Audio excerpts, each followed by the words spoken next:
Imagine standing in a bustling public space, a crowded market, a busy airport, or a lively concert hall. The air hums with 1,000 distinct narratives, a cacophony of sights, sounds, and unspoken stories. For many, it's a sensory symphony, a vibrant tapestry of human experience that they can observe, categorize, and largely filter.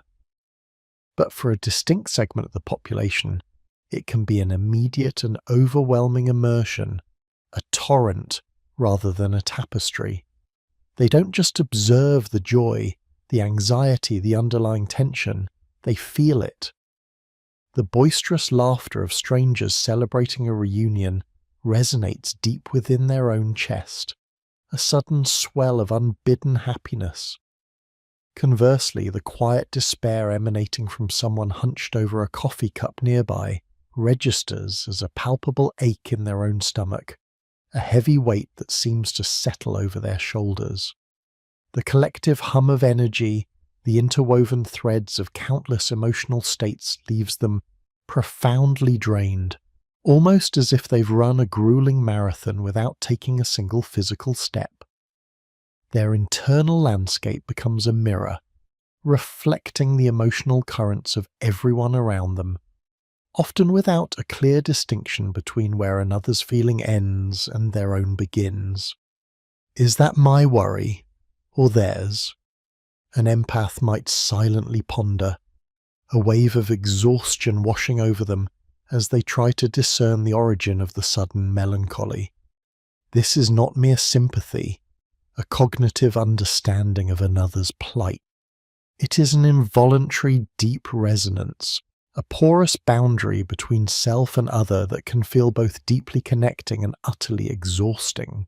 What truly defines this profound sensitivity?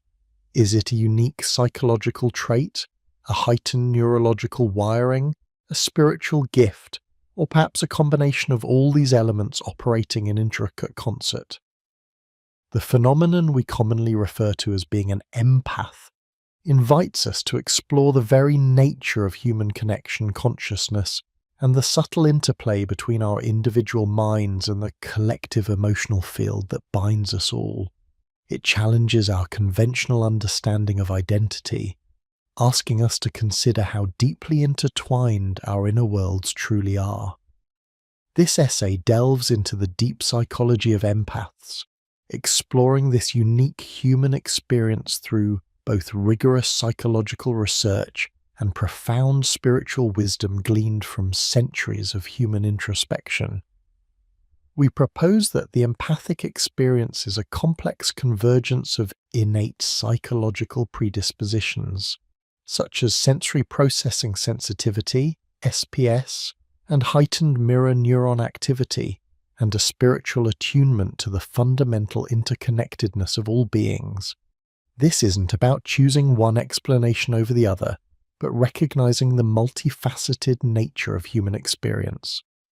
True empathic wisdom, we will argue, lies not in merely feeling another's emotions, which can often lead to overwhelm, but in understanding, discerning, and wisely navigating these energies from an integrated perspective that honors both the scientific and the sacred dimensions of this extraordinary gift.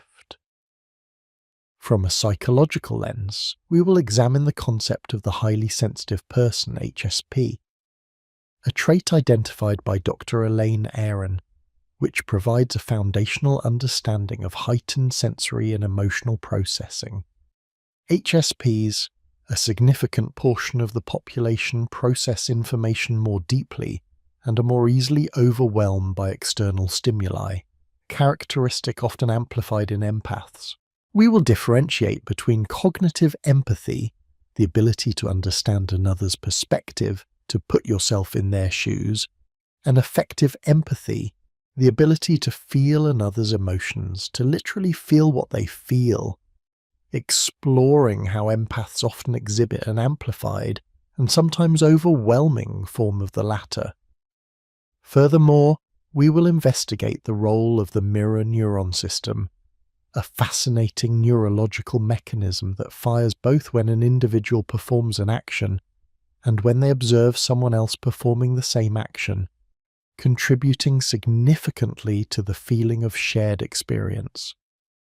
This neural mirroring extends beyond actions to emotions, facilitating emotional contagion and the neurological underpinnings that contribute to an empath's immersive experience. The challenges of maintaining healthy boundaries, managing emotional overwhelm, and preventing burnout often link to a lack of self-differentiation and a tendency towards hyper-responsibility, where one feels unduly accountable for the emotional states of others, will also be central to our psychological exploration. An empath might find themselves mentally replaying a stranger's sad expression hours later, feeling a deep, unshakable compulsion to fix something they don't even fully understand, leading to profound mental and emotional exhaustion. Simultaneously, we will draw from diverse spiritual traditions that have long recognized and sought to cultivate or comprehend such profound sensitivities. Buddhist teachings on interconnectedness, dependent origination, and the nature of non-self, anatta, offer profound insights into the permeable boundaries empaths experience, suggesting that the self is not a fixed, isolated entity but a fluid part of a larger whole. Practices like karuna, compassion, which is active and engaged with suffering, and upekkha, equanimity, which teaches non-attachment and balance, provide pathways for wise engagement with the influx of others' emotions, preventing burnout while fostering genuine care. Christian contemplative traditions speak of co-suffering and mystical union, hinting at a deep spiritual resonance with others' pain and joy that transcends mere intellectual understanding, often seen as a path to divine communion. Sufi mysticism, with its emphasis on wahdat al-wujud, unity of being, and the purification of the heart, offers a framework for understanding empathy, not just as a human trait, but as a path to divine remembrance and a realization of the oneness of creation. Hindu and Vedantic philosophies, particularly the concept of Advaita, non-duality, and the interconnectedness of Atman, individual soul, with Brahman, universal consciousness, provide a cosmic context for the empath's deep knowing, suggesting that their experience is a direct manifestation of this fundamental unity. Existential philosophy, too, will offer insights into intersubjectivity, the mutual recognition of self and other, and the profound responsibility that comes with truly perceiving and being affected by another's being, challenging us to engage authentically with the shared human condition. By weaving these psychological and spiritual perspectives, this essay seeks to illuminate the empathic journey as both a significant personal challenge and a potent catalyst for spiritual growth. We will begin by establishing a comprehensive framework that integrates the scientific understanding of empathy with ancient spiritual wisdom, showing how these seemingly disparate fields offer complementary truths. Subsequently, we will explore the modern manifestations of empathic experiences, examining how contemporary research, the relentless demands of the digital age, and societal factors like global crises shape the empath's world, often intensifying their challenges. We will then bring these theories to life through illustrative examples, drawing from historical spiritual figures renowned for their compassion, modern case studies of individuals navigating their empathic gifts, and archetypal narratives that resonate with the universal human experience of connection. Finally, we will outline practical integration strategies, offering both evidence-based psychological interventions and time-tested spiritual practices that empower empaths to cultivate resilience, set healthy boundaries, and transform their sensitivity from a potential burden into a profound source of wisdom and service to the world. The journey of the empath, when understood holistically, is a path toward deeper self-awareness, authentic connection, and a profound realization of our shared humanity. Having outlined the profound scope of our inquiry, we now turn our attention to the intricate psychological architecture that underpins the empathic experience. We propose that the empath's journey, while deeply spiritual in its ultimate implications, is first and foremost rooted in a distinct psychological predisposition, a unique neurobiological wiring that shapes their engagement with the world. It is through this psychological lens that we begin to unravel the mechanisms of their extraordinary sensitivity, laying the groundwork for a more holistic understanding. Imagine standing at the threshold of a bustling sensory landscape, a vibrant marketplace, a crowded airport, or a concert hall pulsating with collective anticipation. For most, these environments present a manageable tapestry of sights, sounds, and ambient energies. For the empath, however, this tapestry often unravels into a torrent, an overwhelming deluge where the boundaries between self and other become exquisitely permeable, almost non-existent. This fundamental difference points us directly to the concept of sensory processing sensitivity, SPS, a trait often associated with highly sensitive persons, HSPs, which we contend forms a cornerstone of the empathic constitution.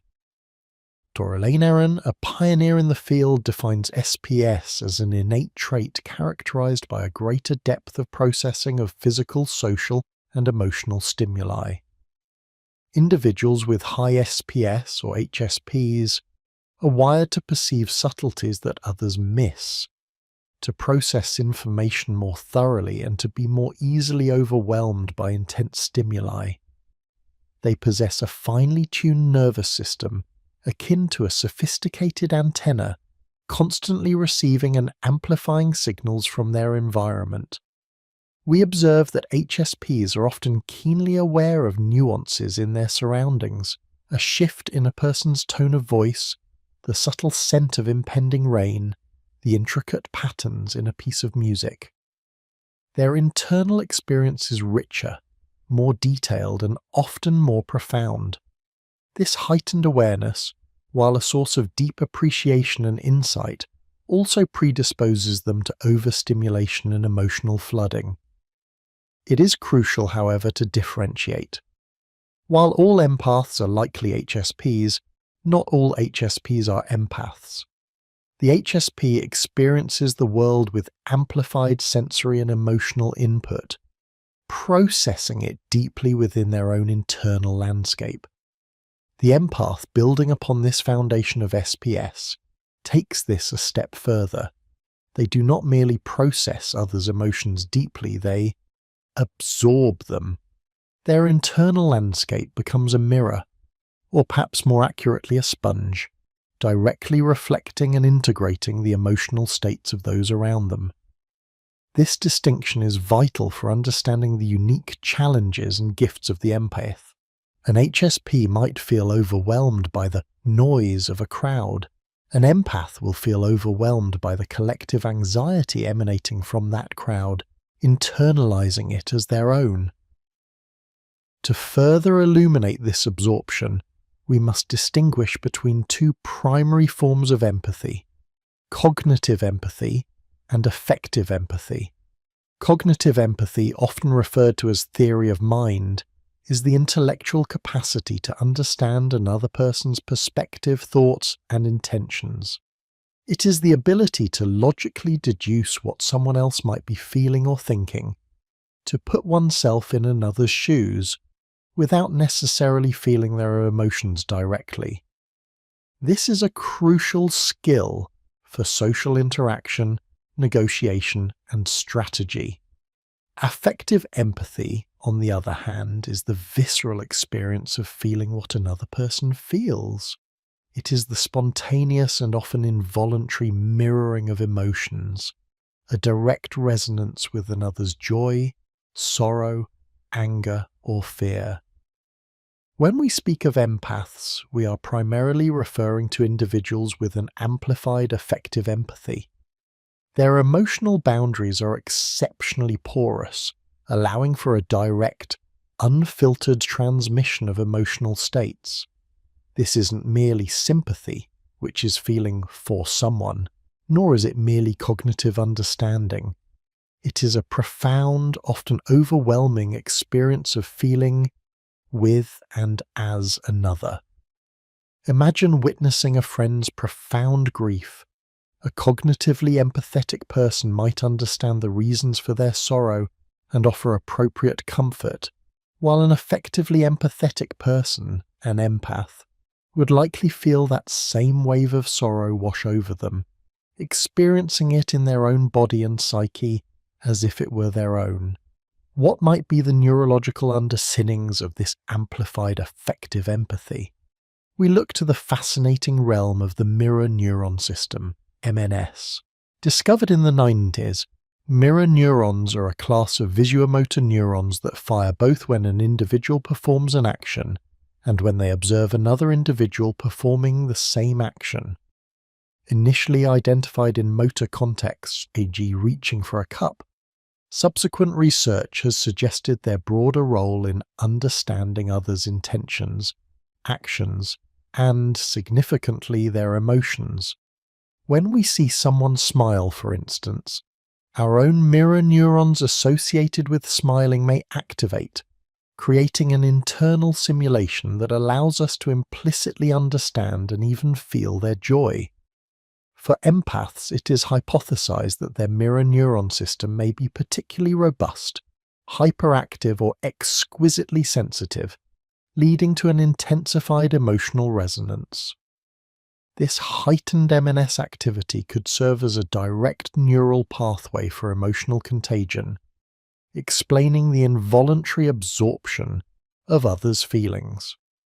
While the precise role and extent of the MNS in human empathy remain areas of ongoing scientific debate and research, the concept offers a compelling neurobiological framework for understanding the empath's experience of feeling into others.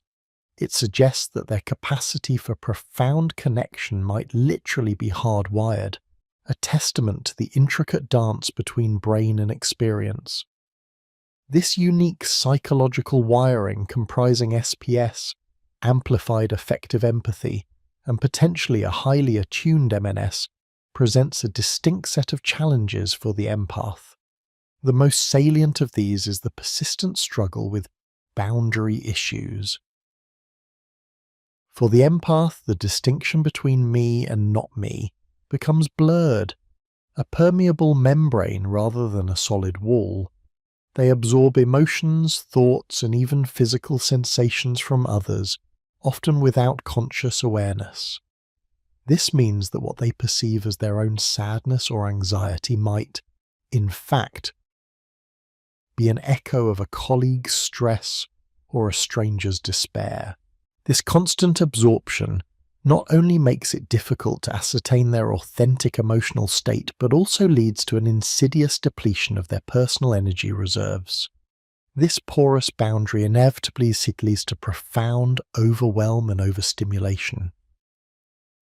Consider the simple act of grocery shopping on a busy Saturday.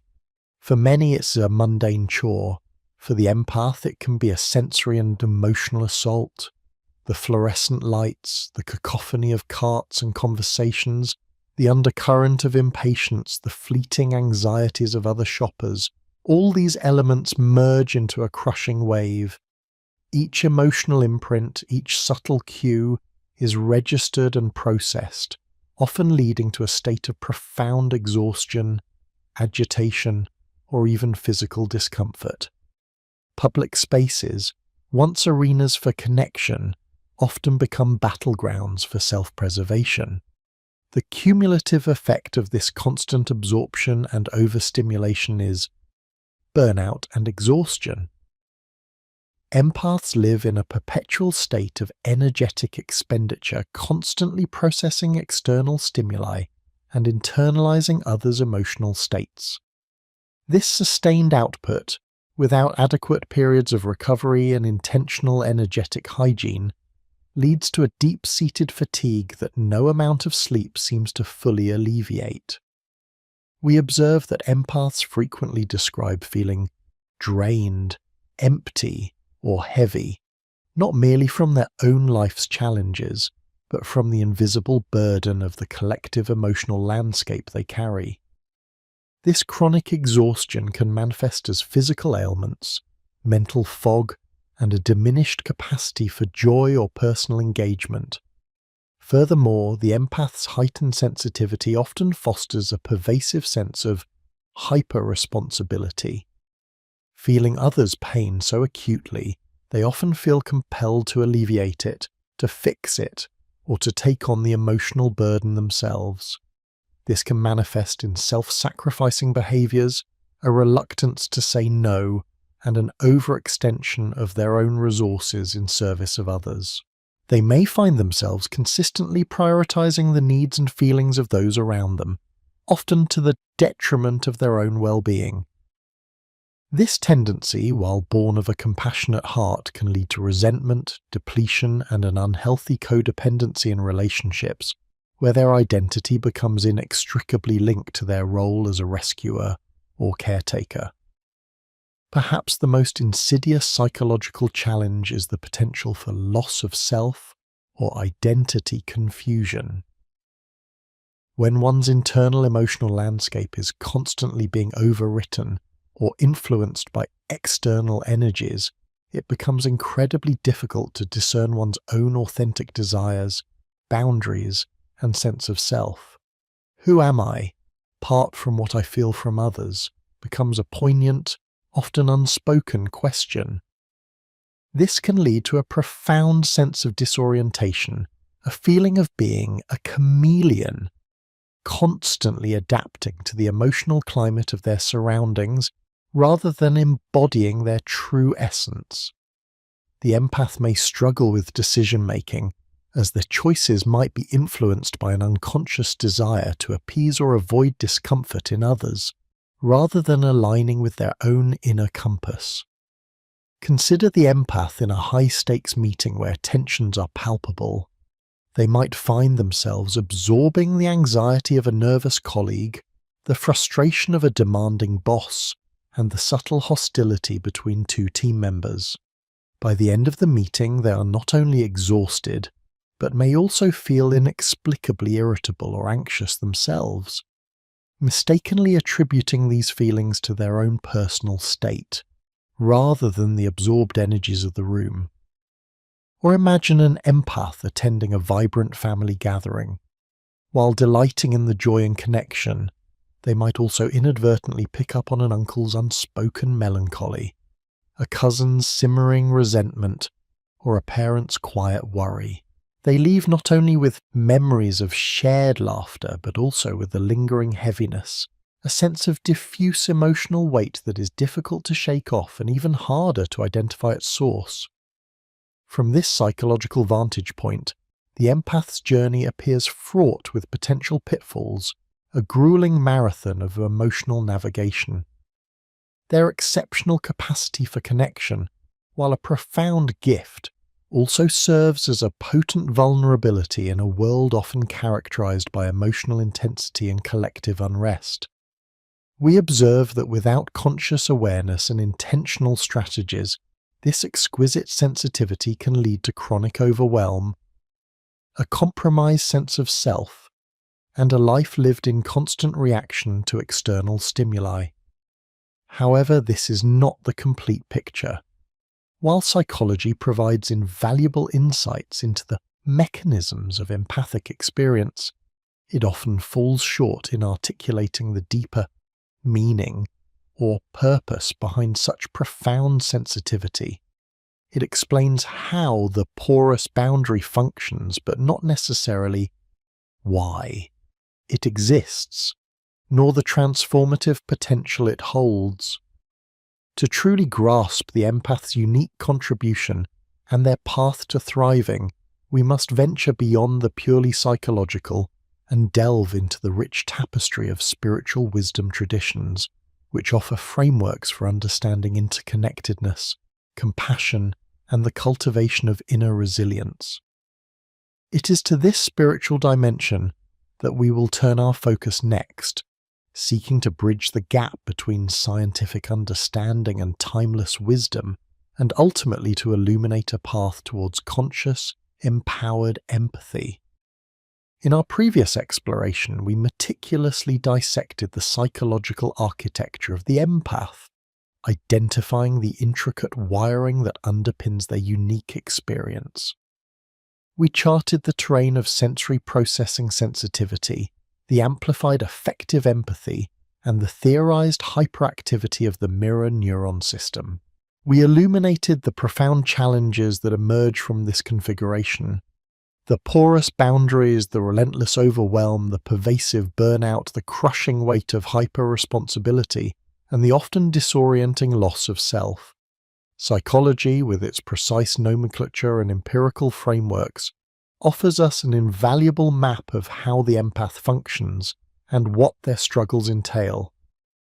Yet even the most comprehensive psychological model we find leaves a crucial void.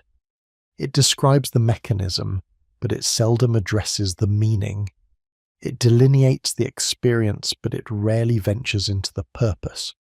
This is where the journey of understanding must transcend the purely empirical and embrace the profound wisdom traditions that have, for millennia, grappled with the very nature of consciousness, connection, and the human condition. For the empath, whose internal landscape is so inextricably woven with the external, whose experience of self is so profoundly shaped by the other, the quest for meaning becomes not an intellectual exercise, but an urgent, existential necessity. We find ourselves asking, is this heightened sensitivity merely a psychological vulnerability, a predisposition to suffering, or might it be something more? Could it be a direct, albeit raw, experience of a deeper truth about existence, a truth that spiritual paths have long sought to articulate? To bridge this chasm between the psychological how and the spiritual why, we first invite the concept of intersubjectivity. In its simplest form, intersubjectivity refers to the shared understanding and agreement between individuals, the recognition that our subjective experiences are not entirely isolated, but are co-created and mutually influenced. It is the space between us, the subtle currents of shared consciousness that flow beneath the surface of individual identity. For the empath, this space between is not merely conceptual, it is a lived reality, a tangible field of energetic and emotional exchange. Their porous boundaries, which psychology might label as a deficit, can be reinterpreted through an intersubjective lens as a heightened, almost unfiltered, perception of this inherent interconnectedness. It is as if the empath's very being is a finely tuned antenna, picking up signals from the collective field, experiencing the between with an intensity that most do not. From this vantage point, we are naturally drawn into the rich tapestries of spiritual thought. Across diverse traditions, from the ancient philosophies of the East to the mystical currents of the West, a consistent theme emerges: the fundamental unity of all existence. The notion that separation is, in essence, an illusion, and that beneath the veneer of individual forms lies an indivisible whole. Consider the profound insights of Sikh Buddhism. The doctrine of dependent origination posits that all phenomena arise in dependence upon other phenomena. Nothing exists independently. There is no isolated self, no separate event. The empath's struggle to delineate their own emotions from those of others becomes, in this light, a visceral, albeit often painful, experience of this interconnectedness. Their suffering, the dukkha, that arises from overwhelm, can be seen as a direct, unmediated encounter with the suffering inherent in the conditioned world, an experience that, for the awakened, cultivates profound karuna, or compassion. Moreover, the Buddhist concept of anatta, the doctrine of no self, resonates deeply with the empath's frequent experience of identity confusion. While for the spiritual practitioner, the dissolution of the ego is a conscious, liberating path, for the empath it can be a premature, uncontrolled descent into the formless, a bewildering loss of the conventional self without the anchors of wisdom and discernment. Their very challenge, then, becomes a powerful, if involuntary, teacher on the path to understanding the illusion of the separate self. Moving further east, the non-dual philosophies of Hinduism, particularly Advaita Vedanta, echo and amplify this theme. The central tenet, Tat Tvam Asi, thou art that, proclaims the ultimate identity of the individual soul, Atman, with the absolute reality, Brahman.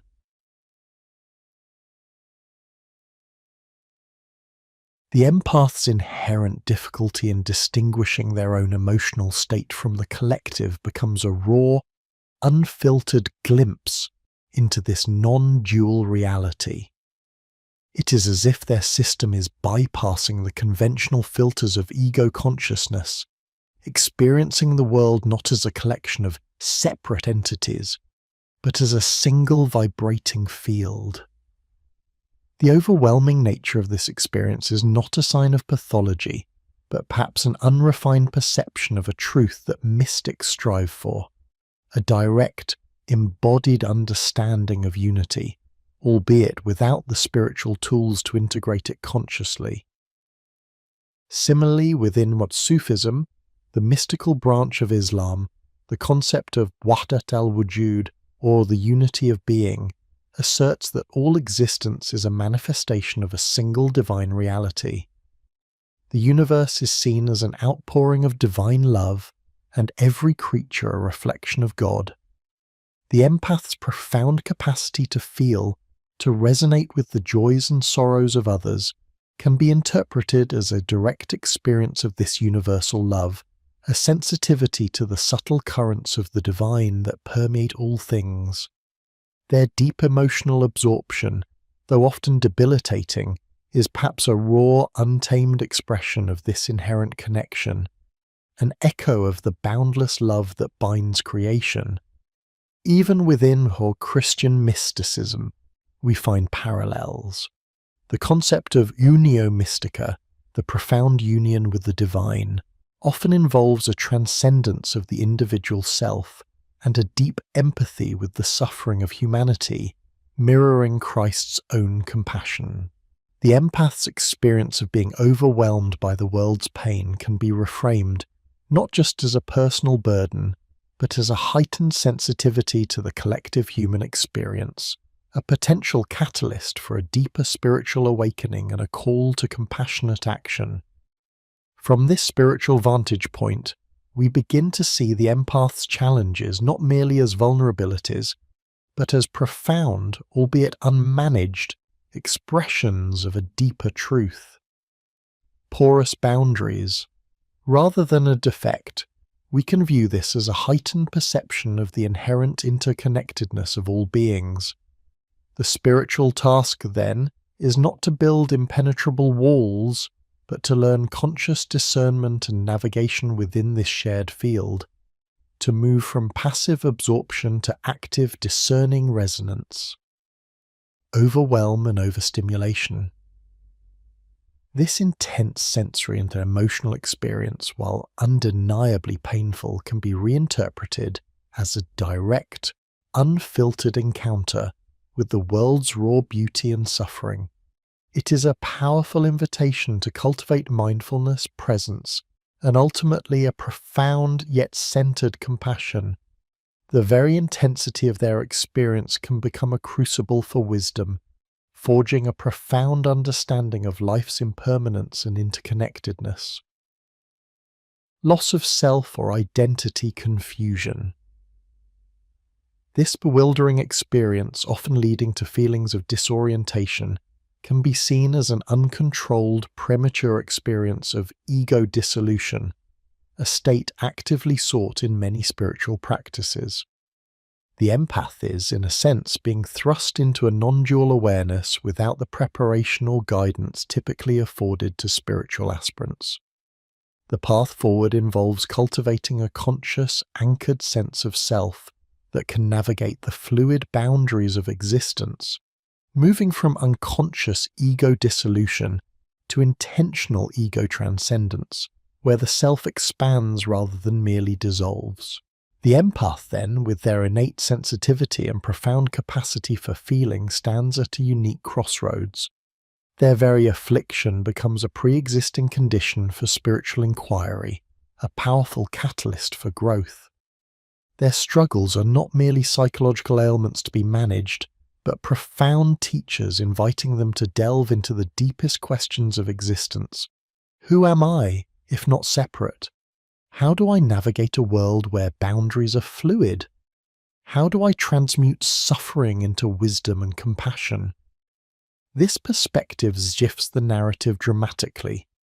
The empath is not merely a sensitive individual prone to burnout. They are potentially a spiritual pioneer, experiencing the interconnectedness of life in a raw, unmediated way. Their unique wiring positions them to perceive the subtle energetic and emotional currents that bind us all, offering a path not just to personal healing but to a deeper understanding of universal consciousness. The burden of their sensitivity, when understood through this spiritual lens, begins to reveal itself as a profound gift, a gateway to wisdom, compassion, and a more expansive experience of being. The task before us, and indeed before every empath, is to learn how to consciously harness this innate attunement, transforming involuntary absorption into discerning resonance, and the overwhelming torrent into a powerful intentional flow of compassion and insight. This transformation, we will argue, is not only possible but is the very essence of the empath's journey towards empowered selfhood. Having journeyed through the intricate psychological architecture of the empathic experience, and then ascended into the profound spiritual landscapes that give it deeper meaning, we now arrive at the crucial juncture of integration. Chapter 3 illuminated how the empath's seemingly debilitating sensitivities, porous boundaries, and identity confusion are, in essence, raw, unmanaged expressions of universal interconnectedness and a premature encounter with non-dual reality. We posited that these struggles are not mere afflictions but profound teachers, positioning empaths as potential spiritual pioneers. But what does it mean to manage these profound teachers? How does one consciously transform the burden of unbridled sensitivity into a source of wisdom, discerning resonance, and compassionate insight? This chapter invites us to explore the practical alchemy of this transformation. We move from the what and why to the indispensable how. It is here that the synthesis of psychological tools and spiritual practices becomes not merely academic, but a vital roadmap for navigating the empathic journey. We contend that true mastery for the empath lies not in suppressing their sensitivity, nor in retreating from the world, but in cultivating a conscious, intentional relationship with it. This involves discerning the self from the other, establishing energetic sovereignty, and anchoring one's awareness in an unshakable core, thereby transforming a reactive absorption into a proactive, compassionate presence. We argue that without a conscious integration of both psychological grounding and spiritual elevation, the empath remains adrift, susceptible to the very forces that could, with proper guidance, become their greatest allies. Psychological strategies provide the necessary structure and immediate relief, offering tools to manage the overwhelming inflow of external stimuli. Spiritual practices, conversely, provide the deeper context, the existential anchor, and the framework for transmuting personal suffering into universal understanding and wisdom. Together, they form a synergistic pathway towards becoming what we might call the wise empath, an individual who embodies both profound sensitivity and profound strength. The imperative of conscious integration, bridging the inner and outer worlds. Imagine an intricate, highly sensitive instrument, designed to detect the most subtle vibrations in the universe. Without proper calibration and a sturdy housing, this instrument would be overwhelmed by noise, its delicate sensors damaged by the unfiltered input. The empath is such an instrument. Our previous chapters illustrated the innate design, psychological predispositions, and the profound cosmic signals it is tuned to receive, spiritual interconnectedness. Now, we must address the calibration and housing. The journey of the empath is inherently one of learning to differentiate. We must learn to distinguish our own energetic signature from the myriad others we encounter, to discern the subtle nuances of emotional currents without being swept away by their torrents. This differentiation is not about building walls, which would contradict the very spiritual truth of interconnectedness, but about cultivating a porous yet discerning membrane. It is about developing the capacity to witness, acknowledge, and even process external energies without fully internalizing them or allowing them to dictate our internal state. We begin by establishing the psychological pillars essential for navigating the empathic landscape. These are not merely coping mechanisms, but foundational practices that build resilience and self-awareness, allowing the empath to operate from a place of strength rather than vulnerability.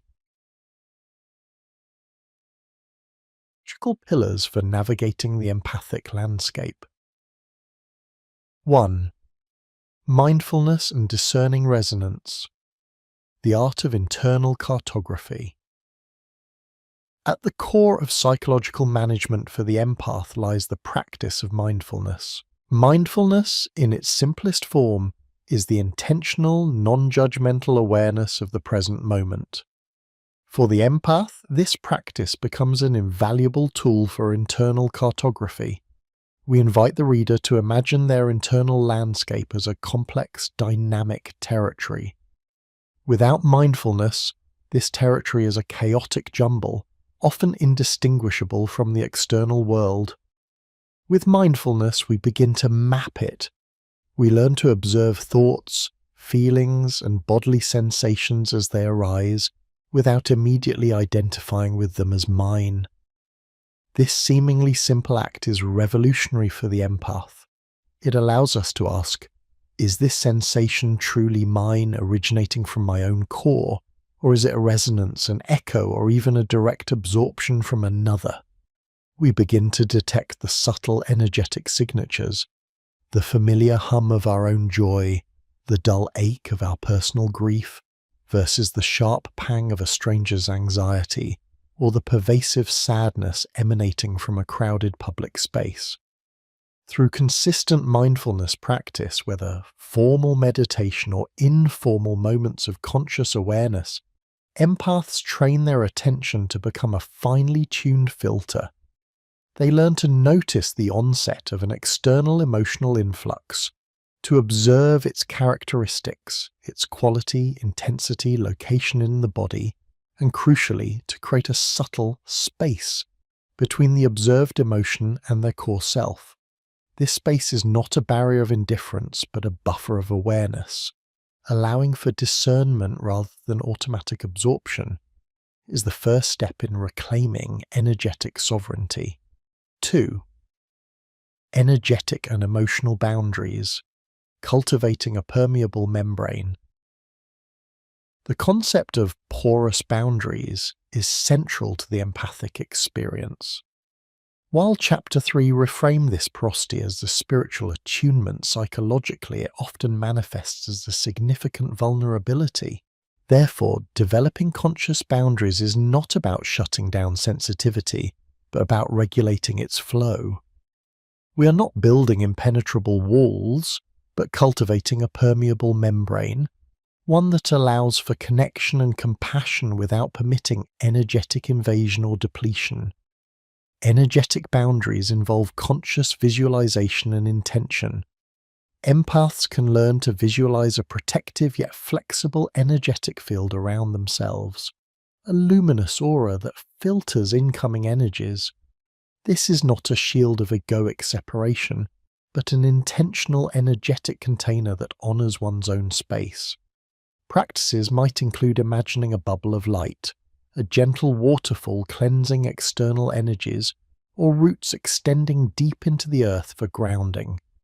These are not mere fantasies but tangible anchors for the mind, signaling to the subconscious that one's energetic space is sacred and protected.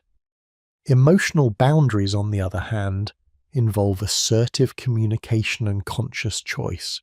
This means learning to say no without guilt, to limit exposure to draining individuals or environments, and to disengage from emotional dramas that are not one's own. It requires recognizing hyper-responsibility, the empath's tendency to shoulder others' emotional burdens, and consciously releasing it. This is a practice of self-respect and self-preservation, recognizing that one cannot effectively help others if one is constantly depleted. It is the wisdom to understand that empathy does not equate to ownership of another's suffering. Self-care as sacred practice, replenishment and reintegration. For the empath, self-care transcends mere indulgence. It is a non-negotiable sacred practice. Given the constant energetic outflow and absorption, regular, intentional replenishment is vital. We must recognize that the empath's energy reserves are finite and easily depleted if not consciously managed. This category encompasses a wide range of practices tailored to individual needs, but often includes solitude and silence.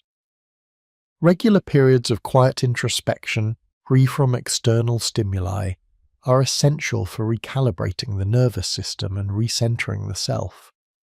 Nature immersion. Connecting with the grounding energy of the natural world, forests, oceans, mountains, can be profoundly restorative, helping to clear absorbed energies and reconnect with a sense of universal calm. Creative expression. Engaging in artistic pursuits, writing, painting, music, dance, provides an outlet for processing complex emotions and transforming internal states. Physical movement. Exercise, yoga or tai chi can help move stagnant energy, release tension, and ground the empath in their physical body. Mindful nutrition and sleep. Supporting the physical vessel with nourishing food and adequate rest is foundational for maintaining energetic resilience. Self-care for the empath is not selfish, it is an act of profound responsibility to oneself and ultimately to the world one wishes to serve. It is the conscious act of refilling the well so that one may draw from it without becoming dry. Without this consistent replenishment, the empath risks chronic burnout, compassion fatigue, and a diminished capacity for the very empathy they are meant to embody. Spiritual practices for transcendent empathy, anchoring in the unseen. While psychological tools provide the necessary framework for immediate management and resilience, spiritual practices elevate the empath's journey from mere survival to profound transcendence. They address the deeper why that psychology cannot fully encompass, offering pathways to integrate the empathic gift within a larger cosmic understanding. These practices are designed not to eliminate sensitivity, but to refine it, allowing the empath to become a clear channel for universal compassion and wisdom. 1. Cultivating witness consciousness, detachment without disengagement. Chapter 3 touched upon identity confusion as an uncontrolled, premature ego dissolution. Spiritual practices aim to guide this dissolution consciously, not into confusion, but into an expanded sense of self, anchored in witness consciousness, or the observing self. This is the ability to perceive thoughts, emotions, and sensations, both personal and absorbed, from a detached, non-identified perspective without being consumed by them. Practices like Vipassana meditation, for instance, cultivate this inner observer. We sit and watch the stream of consciousness, acknowledging each arising phenomenon, a thought, a feeling, a sound, without judgment or attachment. For the empath, this means observing the wave of sadness that washes over them in a crowd, recognizing it as an external energy, and allowing it to pass through their field of awareness without taking root. This is not about becoming cold or indifferent. It is about recognizing that I am not the sadness, but the one who observes the sadness. This cultivation of witness consciousness provides the ultimate energetic boundary. The realization that one's true essence is beyond the ephemeral fluctuations of emotion and thought, whether internal or external. It aligns with the Advaitic concept of the Atman, individual soul, being identical with Brahman, universal consciousness, or the Buddhist understanding of anatta, non-self, leading to liberation from identification with the impermanent. From this vantage point, empathy becomes an act of conscious connection, not involuntary absorption. 2. Metta and compassion with discernment, extending love, not absorbing suffering. The empath's innate capacity for effective empathy, feeling what others feel, can be both a gift and a curse.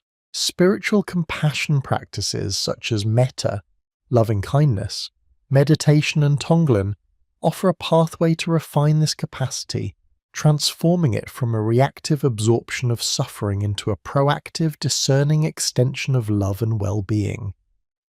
Metta meditation involves systematically cultivating feelings of loving kindness, starting with oneself, then extending it to loved ones, neutral persons, difficult persons, and finally to all beings. The key distinction here is that metta cultivates a benevolent wish for others' well-being rather than taking on their suffering. It is an active radiating of positive energy, a conscious choice to send healing and peace, which strengthens the empath's own energetic field rather than depleting it. Tonglen, a Tibetan Buddhist practice, is particularly powerful but requires careful discernment for empaths.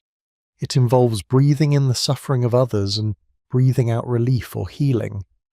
For the untrained empath, this can be incredibly dangerous, reinforcing the pattern of absorption. However, when practiced with a strong foundation of witness consciousness and a clear intention of transmuting suffering through one's own enlightened awareness, rather than merely taking it in, Tonglen can be a profound practice of radical compassion. The empath who engages in Tonglen must be anchored in the understanding that they are not absorbing suffering into their personal self, but rather processing it through the vast, impersonal field of universal consciousness that they are connected to, and then radiating healing back out. This requires a level of spiritual maturity and energetic robustness that is built upon the aforementioned psychological and spiritual foundations. 3. Connecting to the deeper self, anchoring in the unshakable core. The ultimate spiritual practice for the empath is to continually connect with and anchor themselves in the deeper, unshakable self, the aspect of consciousness that is eternal, unchanging and boundless. This is the antidote to identity confusion and the ultimate source of inner peace and resilience. Whether through contemplation, prayer, devotional practices, or deep meditation, the goal is to transcend identification with the egoic self, the collection of personal thoughts and emotions and experiences, and realize one's true nature as part of the universal whole. This is the Advaitic realization of non-duality, the Sufis' unity of being, the Buddhists' emptiness and interconnectedness. When an empath is anchored in this deeper self, they realize that while they may feel the world's pain, it does not define them. Their sensitivity becomes a lens through which they perceive the interconnectedness, but their identity rests in the vast, still awareness that holds all perception. This anchoring provides an internal sanctuary, a refuge from the storm of external energies, allowing them to engage with the world from a place of profound inner stability. They become like a deep-rooted tree, swaying with the winds but never uprooted, drawing sustenance from the earth and reaching towards the sky.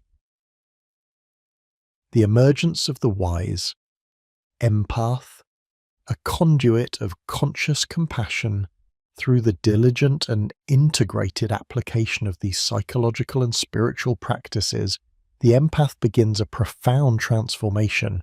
They do not lose their sensitivity.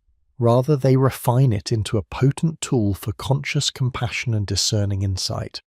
The wise empath emerges not as someone who has shut down their gift, but as someone who has mastered it. The wise empath is no longer a sponge, indiscriminately absorbing every energetic current.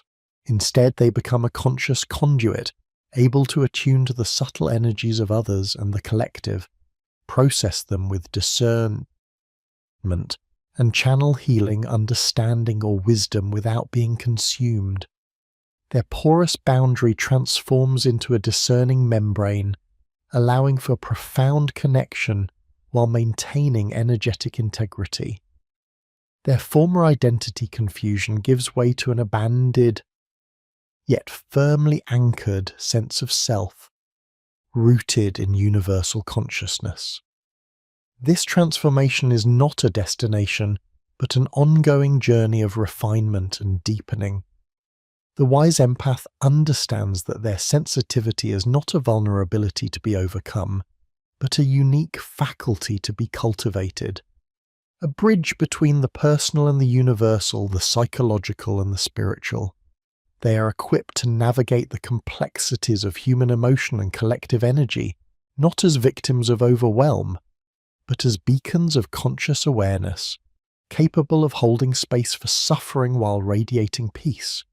They embody the profound truth that true strength lies not in imperviousness, but in the intelligent and compassionate engagement with the interconnected web of existence. In the chapters to come, we will further explore the societal role and transformative potential of the wise empath, delving into how their unique gifts can contribute to a more compassionate and conscious world. Having laid the foundational understanding of the empath's unique psychological and spiritual constitution, and outlined the integrated path toward conscious resonance, we now turn our attention to the practical scaffolding of this transformation. The journey from an overwhelmed sponge to a discerning conduit is not a swift leap, but a deliberate, layered unfolding, beginning with the crucial psychological pillars that fortify the internal landscape. These are not mere coping mechanisms. They are the essential disciplines that prepare the empath for deeper spiritual work, anchoring their profound sensitivity in a framework of self-awareness and self-stewardship. Imagine for a moment an ancient wellspring of pure living water constantly bubbling forth. For the uninitiated empath, this wellspring is their very being, open and undefended, allowing all external currents, polluted or pure, to freely mix with its essence. The psychological pillars we will now explore are the art of crafting a conscious filtration system, not to stem the flow of the wellspring itself, but to ensure that what nourishes it and what it offers to the world remains clear and potent. This is the work of transforming a vulnerability into a finely tuned instrument of perception, a process demanding both rigor and compassion. Cultivating mindfulness for internal discernment, the inner compass.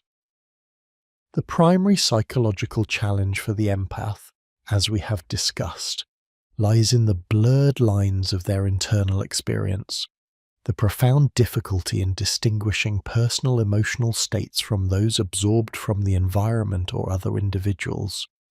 This lack of internal discernment is akin to navigating a dense fog without a compass, where every sensation feels equally urgent and intensely personal.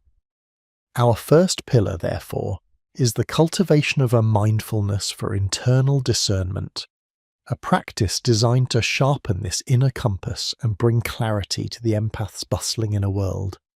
Mindfulness in this context is far more than a relaxation technique. It is a meticulous, moment-to-moment observation of the self. We invite the empath to become a vigilant yet non-judgmental witness to their own experience. This begins with anchoring in the present moment, typically through focused attention on the breath. The breath serves as a constant, reliable tether to the self, a physiological anchor amidst the swirling currents of external energy. As attention deepens, the empath learns to observe the subtle dance of sensations, emotions, and thoughts as they arise, without immediately identifying with them or being swept away. Consider the sensation of a sudden wave of anxiety.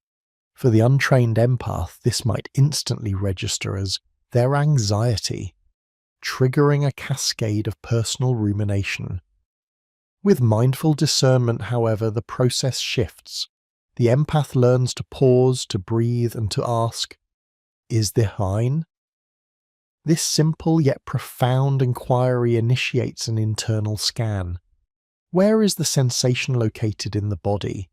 Does it feel familiar, like a recurring personal pattern, or does it carry an unfamiliar resonance?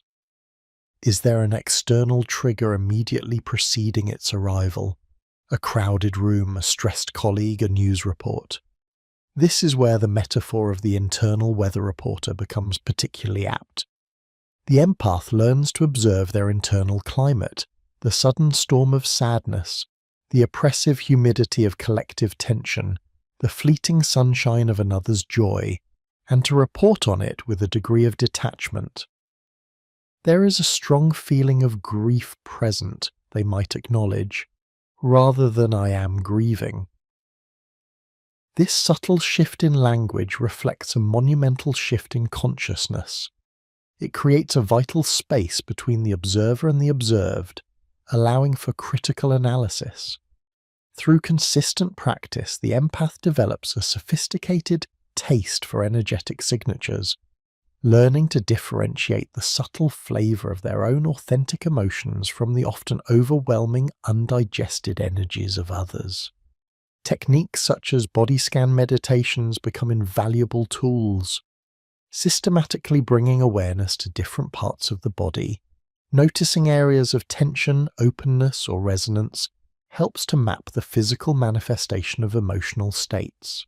When an empath feels a tightening in the chest, for instance, mindfulness allows them to explore if this sensation originates from their personal anxiety about a deadline, or if it feels like a diffused ambient pressure absorbed from the collective stress of a busy office. This level of granular awareness is the bedrock of self-knowledge for the empath, empowering them to reclaim their emotional sovereignty. It is the first step in moving from involuntary absorption to conscious, discerning engagement. Establishing permeable, energetic, and emotional boundaries, the conscious filter. Once the empath begins to discern whose emotions are present, the next critical step is to manage the influx of these energies. This brings us to our second psychological pillar, establishing permeable, energetic, and emotional boundaries. The term permeable is crucial here, for the goal is not to erect impenetrable walls that would sever the empath's inherent connection to others, a connection that is, after all, the source of their unique gift. Instead, we aim to cultivate a conscious, selective filter, allowing beneficial energies to flow while deflecting or transmuting those that are detrimental. For many empaths, the very notion of boundaries can feel counterintuitive, even selfish. Their deep-seated inclination towards compassion and their hyper-responsibility for others' well-being often lead them to keep their energetic field wide open, mistaking enmeshment for true connection. However, a lack of boundaries leaves the empath vulnerable to energetic depletion, emotional burnout, and the erosion of their sense of self. It transforms their capacity for empathy into a self-destructive liability.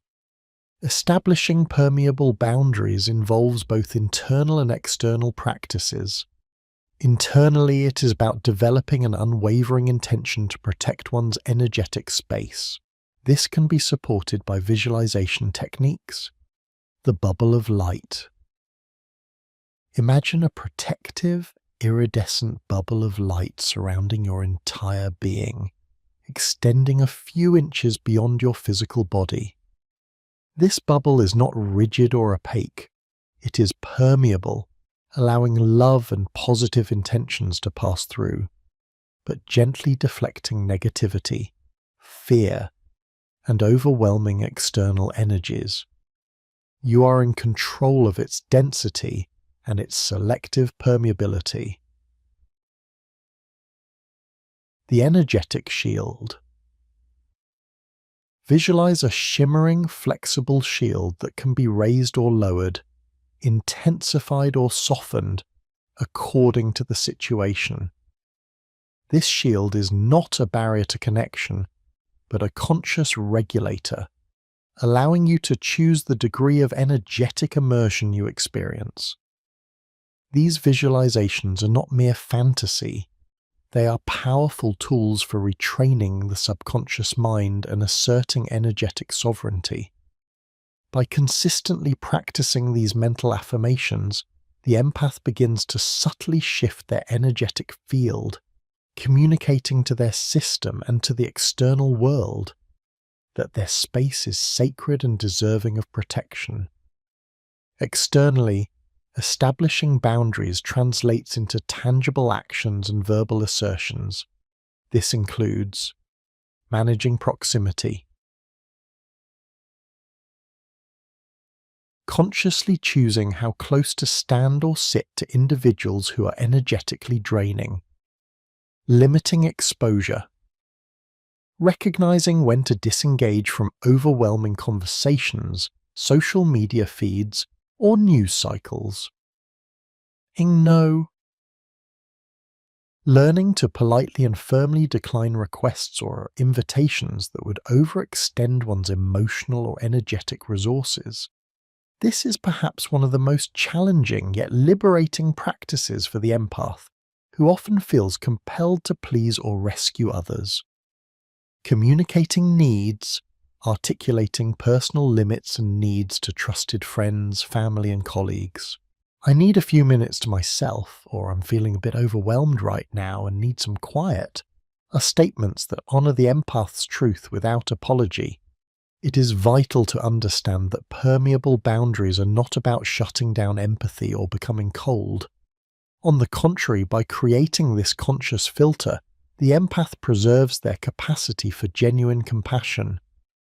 When they are not constantly absorbing undifferentiated emotional data, they can engage with others from a place of strength, clarity, and authentic care, rather than from a reactive state of sympathetic distress. They move from being a passive recipient of energy to an active, discerning participant in energetic exchange, becoming a conscious conduit who can choose what to transmit and what to transmute. This conscious filtering allows them to resonate with, rather than be consumed by, the experiences of others. Prioritizing self-care as a sacred non-negotiable practice. The Wellspring's renewal. The final yet foundational psychological pillar for the empath is the unwavering commitment to prioritizing self-care as a sacred non-negotiable practice. For the empath, self-care transcends mere indulgence. It is an absolute necessity for survival, for maintaining their well-being, and for sustaining their unique gift in the world. Without consistent, deliberate practices of renewal, the empath's wellspring of energy inevitably runs dry, leading to chronic exhaustion, anxiety, depression, and a complete inability to function optimally, let alone contribute meaningfully to others. We frame self-care as sacred because it is an act of honoring the divine spark within, recognizing the inherent worth and vulnerability of the empath's sensitive system. It is a commitment to stewardship, acknowledging that this profound capacity for connection is a precious resource that must be carefully tended. To neglect self-care is not only detrimental to the empath, but ultimately diminishes their potential to offer their gifts of insight and compassion to the collective. Unlike typical advice on self-care, for the empath, these practices must be non-negotiable, integrated into daily life with the same discipline one would apply to essential physical needs like eating or sleeping. This requires a radical shift in perspective, moving away from the ingrained patterns of hyper-responsibility and self-sacrifice that often characterize the empathic personality. It demands a conscious reprioritization, placing personal energetic and emotional replenishment at the top of the list, understanding that this is not selfish but essential. What does this sacred self-care entail? It is highly individualized, but certain themes emerge as vital for empaths. Solitude and silence. Regular, intentional periods of solitude are paramount for clearing absorbed energies and reconnecting with one's authentic self. This might involve quiet reflection, meditation, or simply being alone in a peaceful environment. Silence provides the necessary space for internal discernment to flourish, allowing the empath to hear their own inner voice amidst the echoes of others. Nature immersion. Spending time in natural environments, forests, mountains, oceans, acts as a powerful energetic cleanser and rebalancer. The grounding energy of the earth helps to release accumulated stress and re-establish a sense of calm and centeredness. Creative expression. Engaging in creative activities, writing, painting, music, dance, provides an outlet for processing complex emotions and channeling empathic insights.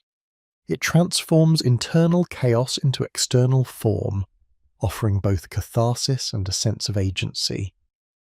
Energetic cleansing, rituals, practices such as Epsom salt baths, smudging with sage or Palo Santo, or sound healing can help to literally clear the energetic field of absorbed residues.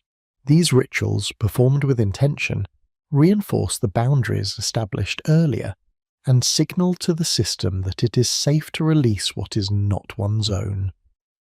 Conscious movement.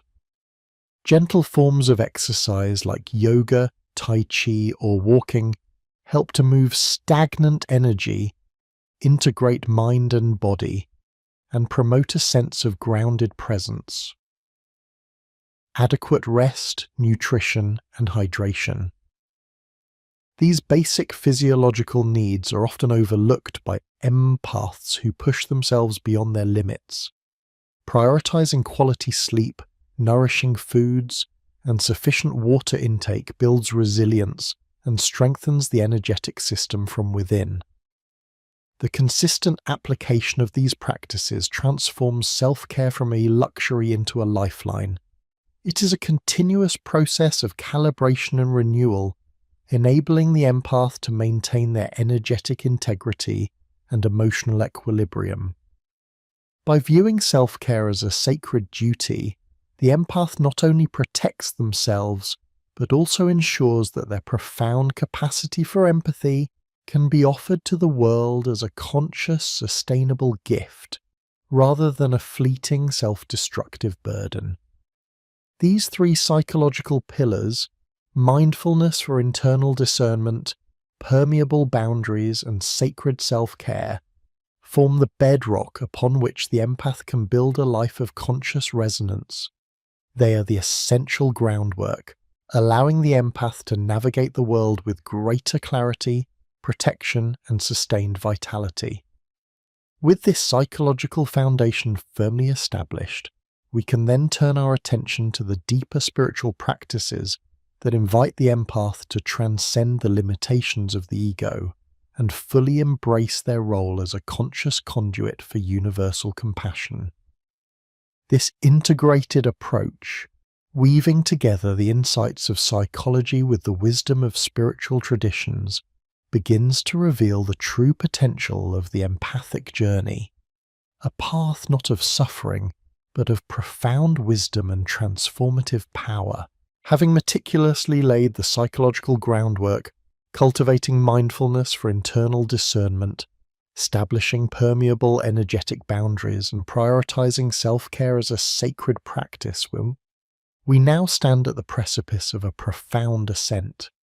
These foundational pillars, as we explored, are not merely coping mechanisms, they are the essential scaffolding that allows the sensitive soul to stabilize, to differentiate, and to reclaim its sovereign space. Yet, they are but the prelude to a deeper, more transformative journey. Psychological grounding, while crucial, serves as the stable launchpad from which the empath can consciously embark upon the spiritual elevation of their inherent gift. Imagine a towering mountain, its lower slopes shrouded in mist, treacherous with unseen pitfalls. Our work in establishing psychological resilience is akin to navigating these lower reaches, securing our footing and learning to read the immediate terrain. But the true majesty of the mountain, the panoramic vista, the clear, unburdened air, awaits us at higher altitudes. It is here in the rarefied atmosphere of spiritual practice that the empath truly begins to transmute their sensitivity from a potential burden into an extraordinary conduit for wisdom, compassion, and insight. The spiritual journey for the empath is not about escaping their sensitivity, but about mastering it, not about hardening their heart, but about expanding it with discernment and unshakable inner peace. It is about understanding that the very porousness that has caused so much suffering is in its essence a direct experience of universal interconnectedness, a truth echoed in countless mystical traditions. The challenge then is to move from unconscious absorption of this truth to conscious resonance with it, from being a passive recipient to an active intentional channel. We propose three fundamental spiritual pillars that, when integrated with the psychological foundations, elevate the empath from a state of overwhelm to one of profound empowerment. 1. Cultivating witness consciousness, the art of detached observation. 2. Practicing metta, the radiance of unconditional, loving kindness. 3. Connecting to the deeper self, anchoring in the unshakable core. Let us delve into each of these transformative practices. Pillar 1. Cultivating witness consciousness, the art of detached observation. Building directly upon the practice of mindfulness for internal discernment, witness consciousness invites us to transcend mere identification with our thoughts and emotions. If mindfulness teaches us to observe and identify, whether an emotion is truly ours or absorbed, witness consciousness takes us a crucial step further. It teaches us to observe all phenomena, thoughts, feelings, sensations, external energies, without identifying with them. Imagine standing on a riverbank watching the water flow by. The river is a constant stream of experiences, both internal and external. Some currents are gentle and clear, others are turbulent and murky. The practice of witness consciousness positioned us as the unmoving observer on the bank, recognizing that we are not the river. We are not the emotions that surge and recede, nor the thoughts that ripple across the mind's surface, nor even the external energies that pass through our field.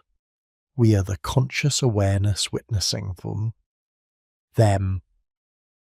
This profound shift in perspective is a cornerstone of many spiritual traditions, from Advaita Vedanta's concept of the Atman as pure consciousness to Buddhist Vipassana's emphasis on bare attention. For the empath, it is a revolutionary practice. When we are caught in the torrent of absorbed emotions, the line between me and not me blur entirely. The empath, without this internal detachment, becomes the anger, the sorrow, the anxiety absorbed from another, leading to a profound loss of self and identity confusion.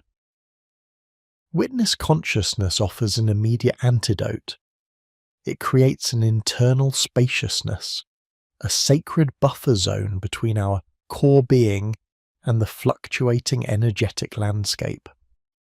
By consciously stepping back and observing our internal and external experiences as transient phenomena, we disarm their power to overwhelm us. We recognize emotions as energetic visitors, passing through the guest house of our being, rather than permanent residents who dictate our identity. We might observe during an intense moment, there is a wave of collective anxiety washing through me right now. I witness it. It is passing. This practice is not about suppression or denial. It is about discernment and non-attachment. It allows the empath to process the vast amounts of information and energy they receive without being consumed by it. It fosters equanimity, a state of mental calmness and composure, even amidst profound emotional turbulence. The empath learns that while their sensitivity allows them to feel deeply, their identity is not defined by those feelings. They are the boundless awareness in which all feelings arise and subside. This realization becomes a powerful anchor, preventing the empath's internal landscape from becoming a chaotic reflection of the world's emotional weather. Pillar 2. Practicing metta, the radiance of unconditional loving-kindness. If witness consciousness provides the internal spaciousness, metta, or loving-kindness meditation, fills that space with a potent, regenerative energy. For the empath, whose very nature is to absorb and feel, the practice of metta is not merely a spiritual exercise, it is an essential energetic replenishment system and a profound recalibration of their compassionate impulse. Empaths are often prone to compassion fatigue, burnout, and a deep sense of responsibility for the suffering of others.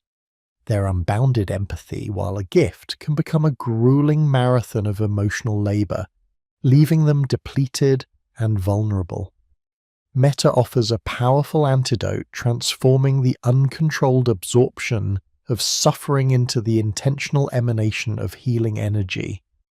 The practice of metta typically involves systematically extending feelings of loving kindness, goodwill, and peace, first to oneself, then to loved ones, then to neutral persons, then to difficult persons, and finally to all beings without distinction.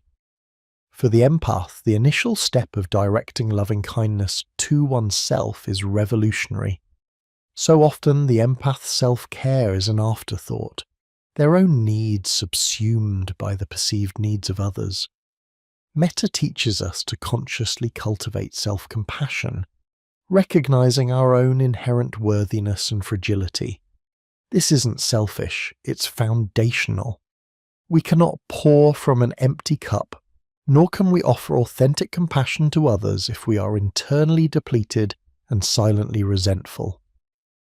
By filling our own reserves with loving kindness, we create a wellspring from which true, sustainable compassion can flow. As we extend metta outwards, we engage our innate empathic capacity in a conscious, directed manner. Instead of passively absorbing the world's pain, We actively radiate positive healing energy. This subtle but profound shift transforms the empath's porous boundary from a vulnerability to a conscious channel. We are no longer merely a sponge, but a conduit, a lighthouse. When we encounter suffering, instead of merely feeling its weight, we can consciously send intentions of peace, healing, and well-being. This acts as a protective energetic shield, not by blocking connection, but by transforming the nature of the interaction. Metta cultivates an active, discerning compassion, one that recognizes universal interconnectedness, not as a burden of shared suffering, but as an opportunity for shared upliftment. It trains the empath to transmute absorbed negativity into positive energy, to become a conscious agent of peace in the world, rather than a victim of its turmoil. It reminds us that our capacity to feel deeply is not meant to drown us, but to empower us to be a source of solace and healing. Pillar 3. Connecting to the deeper self, anchoring in the unshakable core.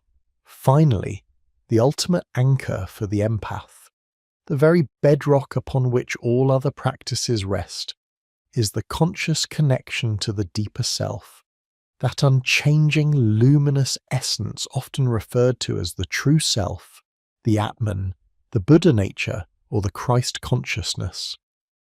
This is the unshakable core of our being, distinct from the ego, the personality, the emotions, and the body.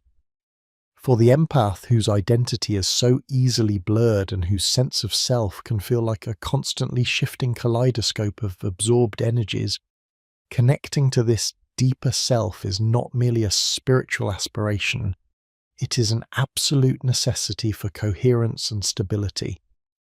Without this anchor, the empath risks becoming a rudderless ship tossed by every emotional wave, losing sight of their authentic identity amidst the clamour of external impressions.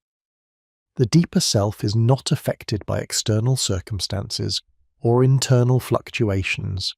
It is the silent, eternal witness, the source of intrinsic worth, unconditional love, and profound wisdom.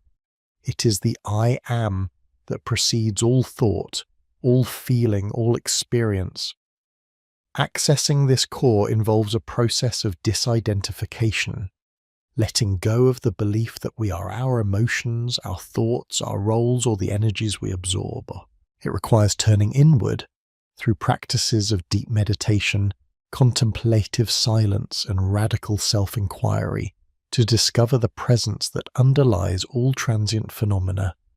Imagine an ocean. On the surface, waves crash and churn, agitated by winds and tides. This is akin to the empath's external experience, often turbulent and overwhelming. But beneath the surface, in the profound depths, there is a vast, still, silent expanse, the deeper self. Connecting to this stillness does not mean ignoring the surface waves. It means recognizing that our true nature resides in the imperturbable depth. This connection provides the empath with an unassailable sense of self, a constant point of reference that cannot be diluted or overwhelmed by the influx of external energies. It is the source of inner strength that allows the empath to choose when and how to engage their sensitivity, rather than being at its mercy. From this place of deep inner knowing, the empath can extend compassion without depletion, can witness suffering without absorbing it, and can engage with the world from a position of grounded power rather than porous vulnerability.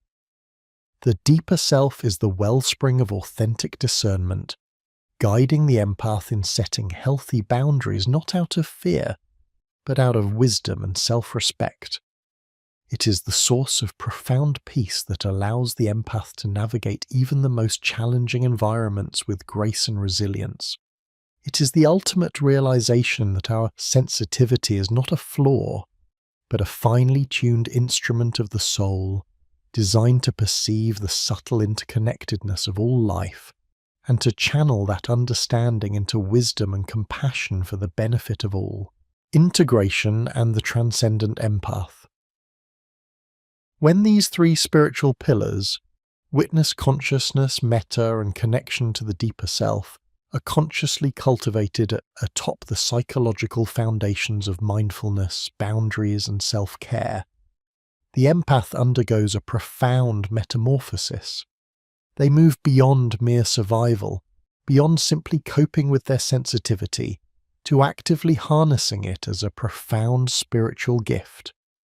The journey transforms the unconscious absorption of the overwhelmed empath into the conscious resonance of the wise empath. No longer a passive sponge, the wise empath becomes a discerning conduit, an active participant in the energetic tapestry of existence.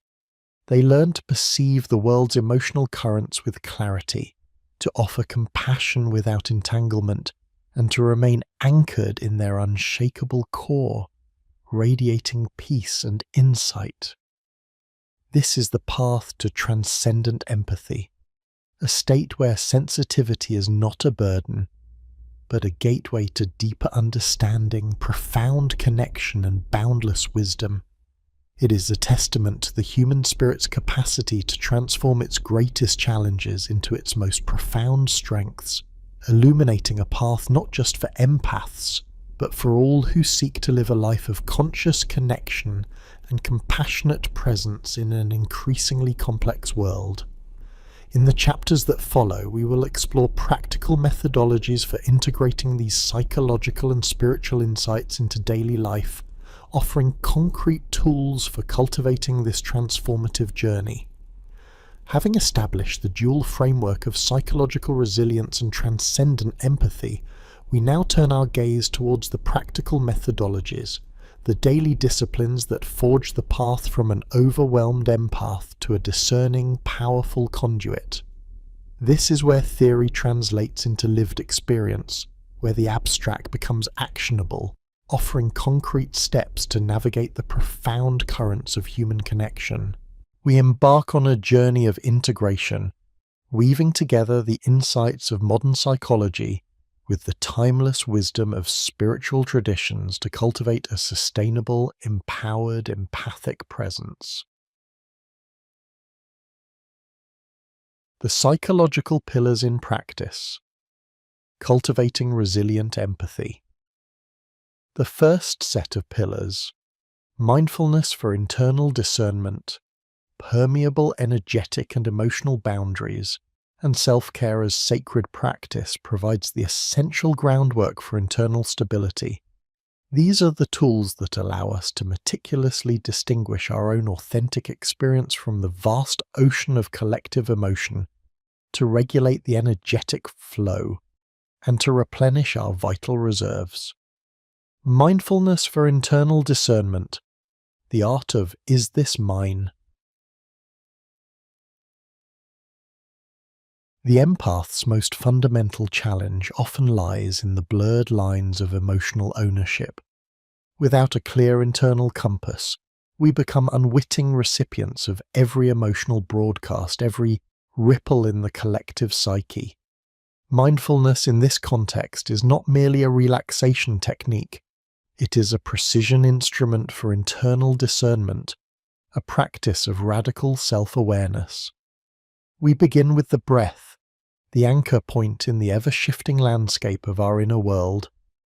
Imagine sitting in a quiet space, allowing your awareness to settle on the gentle rhythm of your inhale and exhale. This simple act creates a foundational stability, a reference point for your attention. From this grounded vantage, we invite a deeper inquiry. When a wave of emotion arises, be it anxiety, sadness, anger, or even joy, we pause. We do not immediately claim it as our own. Instead, we engage in a silent yet profound interrogation. Is this mine? This question is not an intellectual exercise. It is an energetic sensing. We encourage a gentle scan of the body, noticing where the emotion resides, Does it feel like a familiar sensation, a resonance with our personal history? Or does it feel foreign, a transient guest in our internal landscape? A headache that isn't ours, a sudden knot of fear that doesn't align with our current circumstances, an inexplicable surge of irritation after a crowded commute. These are the subtle cues. We learn to observe these sensations with the detached curiosity, like a scientist examining a specimen, rather than immediately identifying with them. Formal mindfulness meditation practices, such as the body scan, become invaluable. As we systematically bring our attention to different parts of the body, we cultivate a heightened sensitivity to subtle energetic shifts. We might notice a tightness in the chest that dissipates when we mentally release the perceived external source, or a sudden lightness when we acknowledge an emotion as belonging to another. This practice refines our internal radar system, allowing us to differentiate between our authentic signal and the pervasive static of external energies. It is the steady cultivation of an inner sanctuary, a quiet observatory from which we can witness the coming and going of all phenomena without being swept away.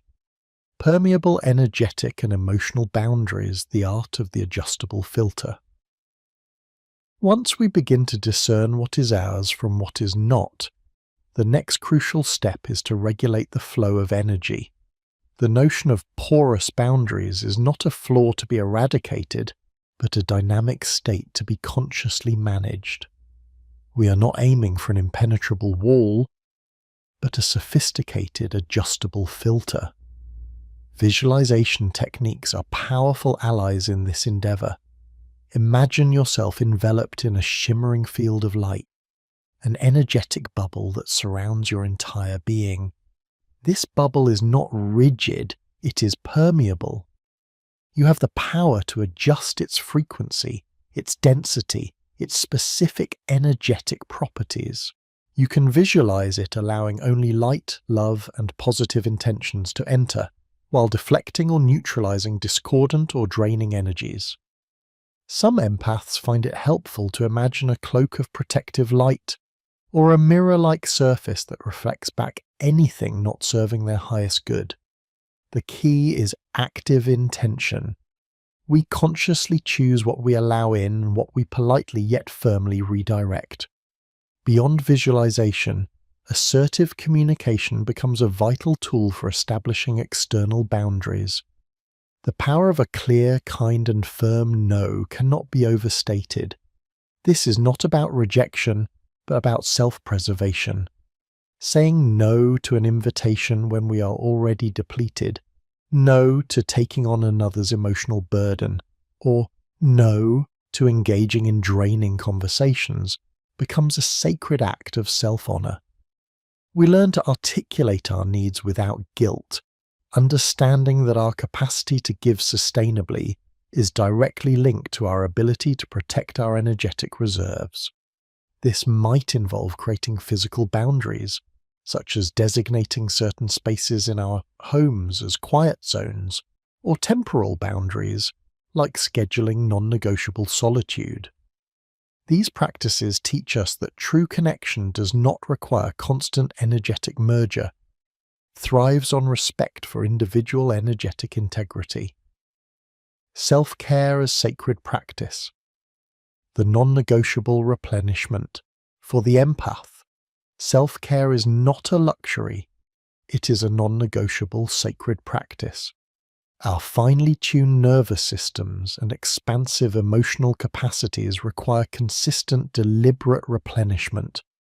Without it, we risk chronic burnout, emotional fatigue, and a diminished capacity to fulfill our unique role in the world. We encourage a radical shift in perspective. Self-care is not selfish, it is foundational. It is the fuel that allows the empathic engine to run smoothly and sustainably. This means identifying those activities that genuinely restore and rejuvenate, not what society dictates as self-care. For some, it might be immersion in nature, a walk through a forest, sitting by the ocean, or simply tending a garden. For others, it is creative expression, painting, writing, playing music, or dancing. Deep rest beyond mere sleep is often essential. Quiet contemplation, gentle stretching, or even sensory deprivation when the external world becomes too overwhelming. The practical application of this pillar involves treating self-care appointments with the same reverence and commitment as any other crucial engagement. They are calendared, protected, and prioritized. We learn to recognize the early warning signs of depletion, irritability, fatigue, overwhelm, and proactively engage in our chosen restorative practices before we reach a breaking point. This is an ongoing commitment, a continuous calibration of our internal resources, ensuring that our wellspring of compassion remains full rather than perpetually drained. The empath, a finely tuned instrument, requires constant, deliberate maintenance to resonate harmoniously.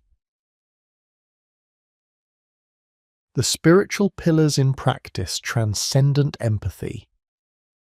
Having established the psychological groundwork, we now ascend to the spiritual pillars, which elevate empathic experience from a potential burden to a profound gift.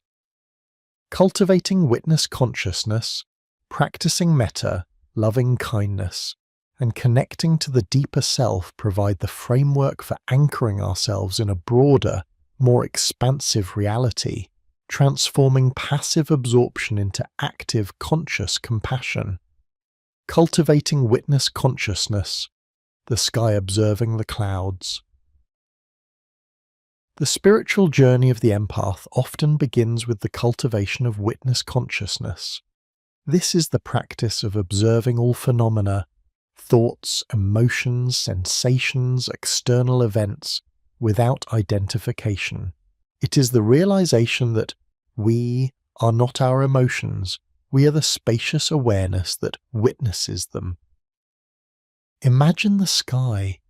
It remains vast, unchanging and boundless, regardless of the clouds that drift through it, storm clouds, wispy cirrus, or brilliant cumulus. The sky does not become the clouds, it merely observes their passage. Similarly, we cultivate the internal sky of our consciousness. When an emotion arises, we acknowledge it. Here is anger, here is sadness, here is joy. But we do not say, I am angry, I am sad. This subtle linguistic shift reflects a profound internal reorientation. We are the observer, the awareness, the witness distinct from the transient experience. Practices like non-dual meditation, where we simply rest in choiceless awareness, observing the mind without engaging its narratives, are powerful for cultivating this witness state. We allow thoughts and feelings to arise and pass, like leaves floating down a stream, without grasping or pushing them away. This creates an internal spaciousness, a sense of detachment that is not cold or uncaring, but profoundly liberating. It provides an unshakable anchor, a quiet center, from which to observe the world's drama without being pulled into its vortex. For the empath, this witness consciousness is the ultimate boundary, not one that separates, but one that clarifies and empowers. Practicing metta, loving kindness, the lighthouse of compassion. Once grounded in witness consciousness, the empath is uniquely positioned to transition from passive absorption to active, intentional radiation of energy. This is where the practice of metta, or loving-kindness meditation, becomes transformative. Instead of being a sponge that soaks up all emotions, the empath learns to become a lighthouse, beaming out light, warmth, and healing energy. Metta typically follows a structured sequence. 1. For oneself, we begin by directing loving kindness towards ourselves. May I be free from suffering. May I be healthy. May I be happy. May I live with ease. This is a crucial step for empaths who often prioritize others to their own detriment. 2. For a beloved friend or mentor. We extend these wishes to someone for whom we feel natural affection. 3. For a neutral person. We then extend it to someone we know but have no strong feelings for, expanding our circle of compassion. 4. For a difficult person, this is often the most challenging, yet most potent step. We direct wishes of well-being even towards those who have caused us difficulty, understanding that their actions often stem from their own suffering. This is not condoning behavior, but recognizing shared humanity. 5. For all beings. Finally, we expand our loving kindness to encompass all sentient beings, everywhere. This practice actively transmutes the empath's sensitivity.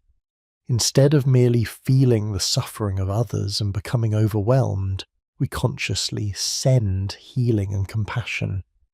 This shift in energetic direction empowers us, moving us from a state of vulnerability to one of active contribution.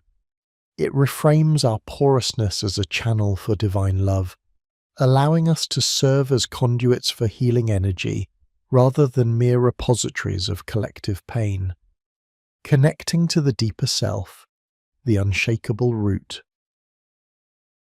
The ultimate anchor for the wise empath lies in the profound connection to the deeper self, our unchanging inherent essence, often referred to as true self, Atman, or Buddha nature.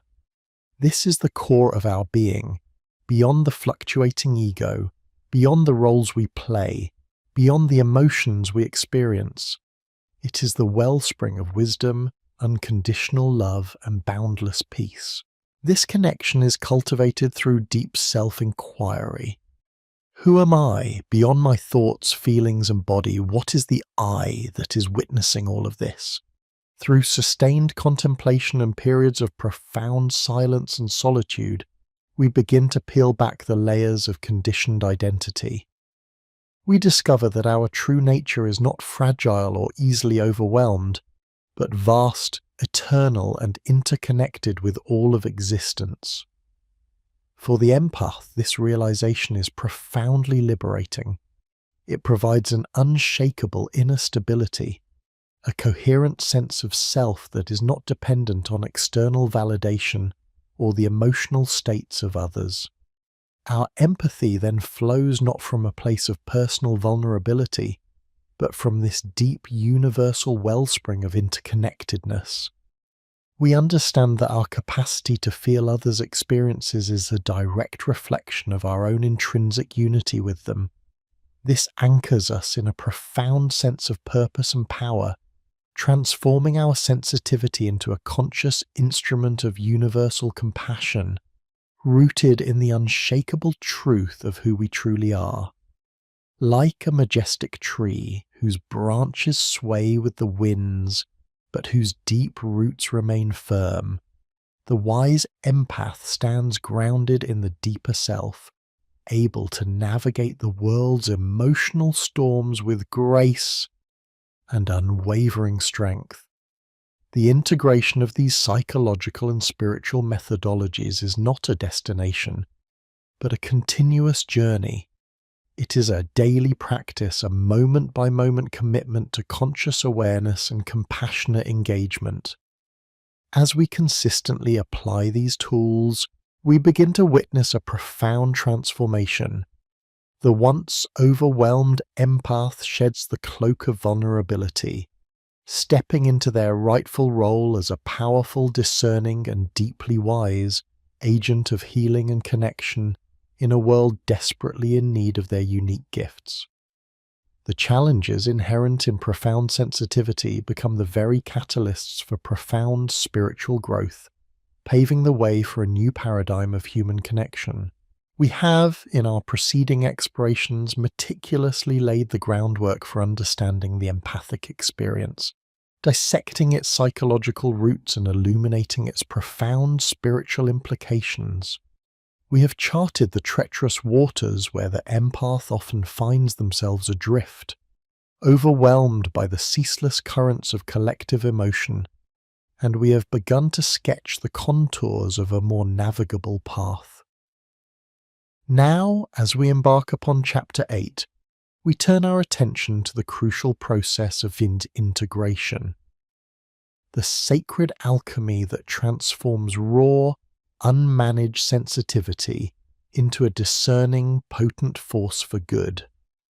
This is where the theoretical framework we have meticulously constructed begins to manifest as a living, breathing practice, where the psychological safeguards meet the spiritual liberation, forging the wise empath. To speak of integration is to speak of synergy, of a harmonious interweaving where the sum is exponentially greater than its individual parts. Imagine the intricate dance of a master weaver, where each thread, distinct in its colour and texture, is not merely laid side by side but meticulously interlaced, creating a fabric of unparalleled strength and beauty. So it is with the psychological and spiritual pillars we have introduced. Neither stands sufficient on its own for the empath's unique journey. Psychological tools, however robust, can only ever manage the symptoms of a deeper spiritual truth if that truth remains unacknowledged. Conversely, spiritual insights, however profound, can prove overwhelming and even destabilizing if the foundational psychological container for processing such immense energies is absent. Consider the empath who, armed solely with spiritual wisdom, attempts to embrace universal interconnectedness without first establishing healthy boundaries. Their initial experience might be one of profound, exhilarating oneness, a direct apprehension of Advaita, yet without the psychological discernment to differentiate self from other. This beautiful truth quickly devolves into the very overwhelm and absorption we have described. The porous boundary, instead of becoming a gateway to compassionate connection, remains a gaping wound through which all external suffering floods unchecked. The spiritual invitation to be one with all is misinterpreted as an obligation to feel all, to absorb all, leading to an even deeper state of exhaustion and disembodiment. Conversely, an empath meticulously practicing psychological self-care, setting boundaries, discerning emotions, and engaging in restorative practices, might achieve a degree of stability and peace. They might effectively manage their energetic field, protecting themselves from external incursions. Yet without the deeper spiritual context, this protective stance can sometimes harden into isolation, a subtle fear of connection, or a sense of otherness that inadvertently diminishes their inherent gift. The question of why they are so sensitive, what purpose this unique wiring serves, might remain unanswered, leaving a void that even the most disciplined self-care cannot fill. The psychological tools become a highly effective shield, but one that might inadvertently prevent the deeper engagement with life that is the empath's birthright. The wise empath understands this delicate balance. They recognize that some mindfulness for internal discernment is not merely a mental exercise, but a gateway to witness consciousness, allowing them to observe the swirling currents of emotion without becoming swept away, anchoring them in the unshakable awareness of the deeper self. They practice establishing permeable, energetic, and emotional boundaries, not to build walls, but to create a sacred space from which they can consciously and intentionally engage with others, radiating some metta, loving kindness, rather than involuntarily absorbing suffering. And they embrace self-care as a sacred practice, not as a selfish indulgence, but as a vital act of self-preservation that fuels their capacity for compassion, ensuring they remain anchored in their deeper self. A wellspring of inner peace from which to draw and share. Let us envision the transformation in action. Imagine a bustling public space, a vibrant farmer's market perhaps, overflowing with the clamour of vendors, the laughter of children, the subtle anxieties of shoppers, and the myriad unspoken stories of hundreds of individuals. The untrained empath enters this environment and is immediately engulfed. The vibrant energy becomes a cacophony, the interwoven emotions a suffocating blanket. They might feel a sudden surge of unexplained sadness, a flash of irritation not their own, or an overwhelming desire to fix the subtle distress emanating from a stranger across the aisle. Their internal landscape becomes a mirror reflecting countless fractured images, leaving them disoriented, drained, and desperate for escape. They might develop a headache, a sudden bout of nausea, or an inexplicable urge to cry. This is the empath as a sponge, indiscriminately absorbing without the tools to filter or process. Now, picture the wise empath navigating the same market. They are equally attuned to the rich tapestry of human experience, yet their experience is fundamentally different. As they step into the energetic field, they consciously engage their own mindfulness for internal discernment. A subtle wave of anxiety washes over them. Instead of immediately identifying with it, they pause, take a deep breath, and inwardly ask, "Is this mine?"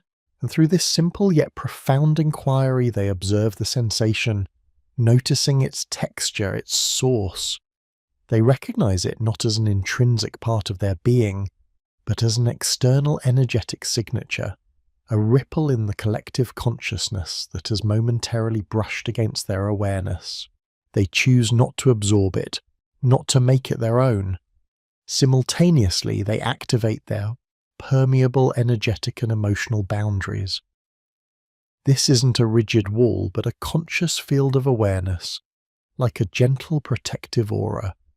They visualize their energy field as clear, radiant, and self-contained, allowing information to flow in and out intentionally, rather than involuntarily. They might subtly shift their posture, ground themselves more firmly, or mentally affirm their energetic sovereignty. This allows them to perceive the anxiety without becoming the anxiety. They might even feel a flicker of compassion for the unseen source of that anxiety, but they do not internalize it. As they move through the market, they encounter a vendor whose jovial exterior barely conceals a deep weariness. The wise empath perceives this underlying fatigue.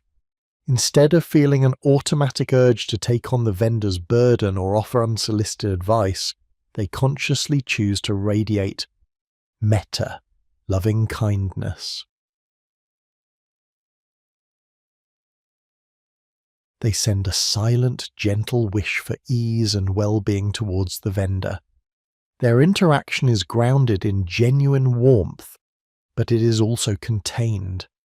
They maintain their energetic integrity, offering connection from a place of fullness, not depletion. Throughout their visit, the wise empath consistently checks in with their deeper self, that unshakable core of inner peace. They're aware of the sensory input, the emotional currents, but they remain anchored in their own center, like a deep-sea diver observing the vibrant, turbulent ocean from within the calm of their submersible. Their self-care as a sacred practice ensures that they entered the market already replenished, and they know when to gracefully disengage to seek solitude in nature, or to engage in a creative pursuit that further grounds and restores them. Their sensitivity, once a vulnerability, has become a finely tuned instrument of perception, allowing them to navigate the world with heightened awareness and profound yet non-absorbent compassion. This transformative journey, however, is not a linear ascent. It is a path marked by ebbs and flows, by moments of profound clarity and occasional relapses into old patterns. The empath's inherent wiring, their very predisposition to deep connection, means that the siren call of absorption can be incredibly potent. There will be days when the world's suffering feels too immense, when the psychological boundaries feel flimsy, and the spiritual anchor seems to slip. This is precisely why self-compassion becomes an indispensable companion on this path. We must cultivate a gentle understanding for ourselves, recognizing that the journey from sponge to beacon is a grueling marathon, not a sprint. When overwhelm strikes, when we find ourselves inadvertently absorbing the collective despair, the practice is not to berate ourselves for failing. Instead, it is to return to the foundational pillars with renewed dedication. Is this mine? A deep breath, a conscious visualization of energetic sovereignty, a quiet moment of reconnection with the deeper self. Each return, each gentle redirection strengthens the neural pathways of discernment and reinforces the spiritual muscle of conscious connection. The unique obstacles for empaths in integrating these practices often stem from their hyper-responsibility and deeply ingrained patterns of people-pleasing. Saying no to an energetic imposition, even a subtle one, can feel like a profound act of selfishness, triggering guilt or fear of rejection. The concept of porous boundaries is not just about absorption, it's often about a subconscious belief that one should be available to others' emotional needs at all times. Releasing this burden requires not just a mental shift, but a deep, compassionate reparenting of the inner self, affirming one's inherent worth and right to energetic autonomy. The spiritual understanding that true compassion flows from a full cup, not an empty one, becomes a powerful counter-narrative to these ingrained patterns. Ultimately, the integration of these psychological and spiritual pillars unveils the empath's true gift. Their heightened sensitivity, once perceived as a curse, transforms into an extraordinary capacity for insight, wisdom, and profound healing. The wise empath becomes a bridge between worlds, capable of perceiving the subtle energetic currents that underpin human interaction, understanding the unspoken needs, and offering a grounded, compassionate presence without becoming entangled. They are not merely feeling for others, but with others, from a place of empowered discernment. Imagine a world where such individuals are not overwhelmed and isolated, but empowered and celebrated. They are the natural peacemakers, the intuitive healers, the visionary artists, the compassionate leaders. They are the ones who can sense the subtle disharmony in a group, the unspoken pain in a room, and gently, wisely guide the collective towards greater understanding and harmony. Their sensitivity becomes their superpower, a finely tuned antenna capable of receiving vital information about the human condition, which they can then translate into acts of service, creativity, and profound connection. This is the ultimate promise of our integrated approach, to transform the empath from a passive receiver of suffering into an active, conscious conduit of love and wisdom. It is an invitation to step into one's authentic power, to embrace the unique wiring that makes one an empath not as a defect to be managed, but as a profound gift to be cultivated and shared. The journey is ongoing, but the destination is clear. A life lived not in constant reaction to the world's emotional torrent, but in harmonious co-creation, emanating peace and fostering connection from a deep, unshakable core. As we move forward, We will delve into even more specific techniques and practices that further solidify these pillars, providing the reader with a practical toolkit for navigating the complexities of empathic life. We will explore how to sustain this integrated state, how to recover from the inevitable energetic overloads, and how to continuously deepen one's connection to the deeper self, ensuring that the wise empath remains a beacon of light, even in the darkest of times. The alchemy is underway and the transformation awaits. The journey we have charted, from the initial overwhelm of the untrained empath to the discerning wisdom of the integrated being, culminates not in a destination, but in a profound shift in how one navigates the landscape of existence. We have traversed the valleys of confusion and climbed the peaks of spiritual insight, all to arrive at the precipice of conscious living. Now, we turn our gaze to the practical embodiment of this alchemy, exploring how the wise empath moves through the world, not merely surviving its emotional currents, but actively shaping them with intentionality and grace. Imagine, if you will, the bustling marketplace of human experience, a vibrant, often chaotic tapestry woven from countless threads of emotion, thought, and sensation. For the untrained empath, this environment is a relentless assault, a torrent of undifferentiated energies that sweeps them away, leaving them gasping for air, their own identity submerged beneath the collective tide. But for the wise empath, this same marketplace becomes a canvas for conscious engagement, a testament to the power of cultivated presence. The transformation from sponge to conduit is not a passive process. It is an active, moment-to-moment practice of discernment and energetic sovereignty. We have spoken of permeable boundaries, and here, in the crucible of daily interaction, their true utility is revealed. The wise empath does not erect impenetrable walls, for that would sever the very connection that defines their nature. Instead, they cultivate a sophisticated energetic membrane, one that allows for the flow of information and compassion without permitting absorption or enmeshment. This is the art of conscious permeability, a dynamic interplay of openness and containment. Consider a scenario. A wise empath enters a room charged with tension, perhaps a family gathering fraught with unspoken resentments, or a corporate meeting simmering with anxiety. The untrained empath would instantly feel the weight of this atmosphere, their own nervous system mirroring the collective unease, their internal landscape becoming a battleground for emotions that are not truly their own. They might experience a sudden headache, a knot in their stomach, or an overwhelming urge to flee. The wise empath, however, approaches this space with a different orientation. Their cultivated witness consciousness, honed through years of mindfulness practice, allows them to observe the incoming emotional data without immediately identifying with it. They feel the presence of tension, yes, but they do not become the tension.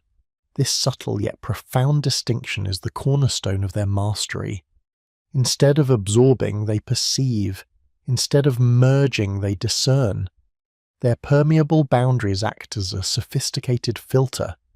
They can sense the undercurrents of fear or anger, recognizing these as energetic signatures separate from their own core being. They might mentally label these energies, there is collective anxiety present, or I perceive a strong current of frustration. This act of naming, of intellectualizing the emotional data, creates a vital space between stimulus and response. It prevents the involuntary absorption that once characterized their experience. Furthermore, the psychological grounding techniques we explored become the bedrock of their stability. The diaphragmatic breathing, the anchoring of attention in the body, the gentle return to the present moment, these are not mere exercises, but intrinsic components of their lived experience. When the external environment threatens to overwhelm, the wise empath instinctively draws upon these tools, centering themselves, re-establishing their energetic core. Their internal compass remains true, even amidst the most turbulent external storms. But the journey of the wise empath extends beyond mere self-preservation. It is a path of conscious contribution. Having stabilized their own energetic field, they are no longer merely recipients of external energies. They become active participants in the co-creation of the emotional environment. This is where the metaphor of the conduit truly comes alive. A conduit allows for flow through it, without becoming blocked or retaining the substance. The wise empath, having cultivated a robust connection to their deeper self, that wellspring of unconditional love and wisdom, can now channel these higher frequencies into the world. When confronted with collective suffering, instead of collapsing into sympathetic distress, they can consciously radiate compassion. This is metta in action, not as a mental exercise, but as an energetic emanation. Imagine our wise empath in that tense room again. Having discerned the underlying anxieties, they do not preach or intervene directly unless appropriate. Instead, they subtly shift their own internal state. They might silently invoke a sense of peace, a feeling of understanding, or a gentle current of loving kindness. This isn't about imposing their will, but about offering a vibrational resonance that can subtly influence the collective field.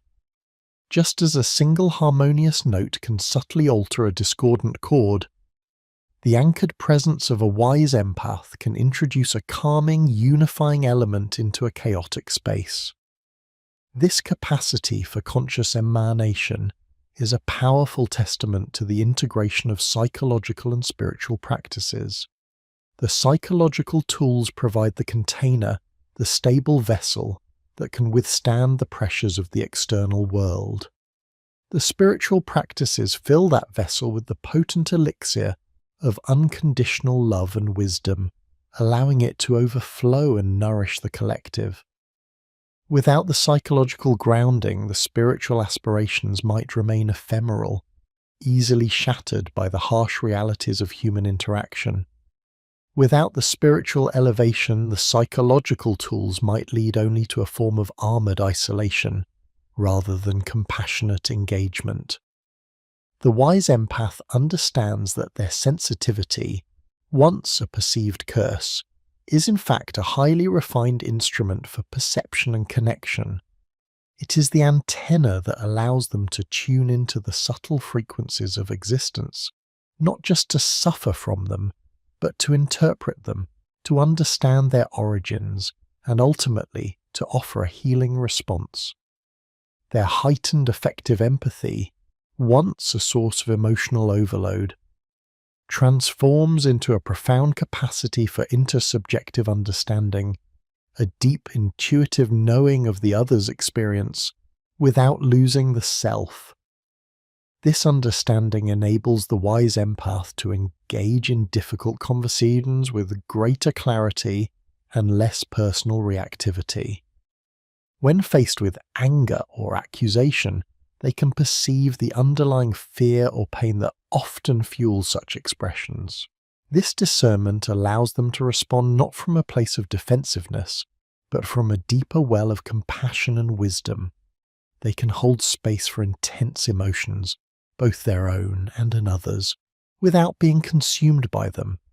Their presence becomes a container, a safe harbour where emotional storms can rage without causing shipwreck. Yet, we must acknowledge that the path of the wise empath is not one of effortless perfection. It is a continuous journey, a lifelong commitment to self-awareness and energetic maintenance. There will be moments of fatigue, moments when the boundaries feel thin, moments when the sheer weight of collective suffering threatens to pull them back into the old patterns of overwhelm. This is where the practice of self-compassion becomes paramount. The wise empath understands that setbacks are not failures, but invitations for deeper integration and renewed commitment. They do not chastise themselves for feeling overwhelmed, but instead they gently guide themselves back to their practices, a moment of mindful breathing, a conscious re-anchoring in the body, a deliberate act of energetic clearing. They recognize the importance of retreat, of solitude, of replenishing their energetic reserves through sacred self-care. This is not selfish indulgence, but a necessary act of stewardship for the instrument of their being. In essence, the wise empath embodies a living paradox, deeply connected yet sovereign, exquisitely sensitive yet resilient, profoundly empathetic yet energetically distinct. They are the alchemists of presence, transforming the raw material of universal interconnectedness into wisdom, compassion, and healing.